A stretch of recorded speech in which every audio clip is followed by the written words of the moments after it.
नमस्कार दर्शक बंधु आज संध्या 7:30 देखंतु अतुट बंधन सीरियल देखिए। जबरदस्त सीन अच्छी एबे पुणी थरे मुरली जीवन विपद रे कौन देवी माँ मुरली को रक्षा करें। हाँ दर्शक बंधु आज भिडटी को टिकनिक करी देखिले सबकिछि जानीपारे। एबे दर्शक बंधु अतुट बंधन सीरियल देखा पाइबे जे तृष्णा मुरली मथारे सिंदूर लगाउथिबे किंतु तांका हाथरू सिंदूर फरुआ खसीजिवो। तापरे मुरली माँ तृष्णा को सिंदूर पाई बाधिला भलिया कथा कहिबे।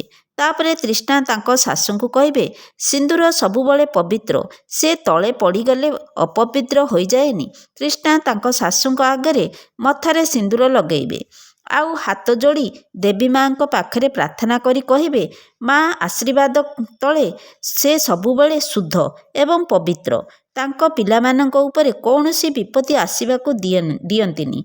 मोर पूरा देवी माँ उपरे भरोसा अच्छी, से तांकू जेमिति हेले भी विपदरू रक्षा करिवे। सेपटे देवी माँ भक्त माने जाउथिबे हठात गोटे छुआ मुरली को देखि कहिबे बापा बापा एठी किए गोटे अछंती। तापरे भक्त माने जाउथिबे मुरली को देखिबे। देवी माँ भक्त माने तांकू कौन बंचई पारिबे कि नहीं कमेंट माध्यम रे जणाई दियंतु।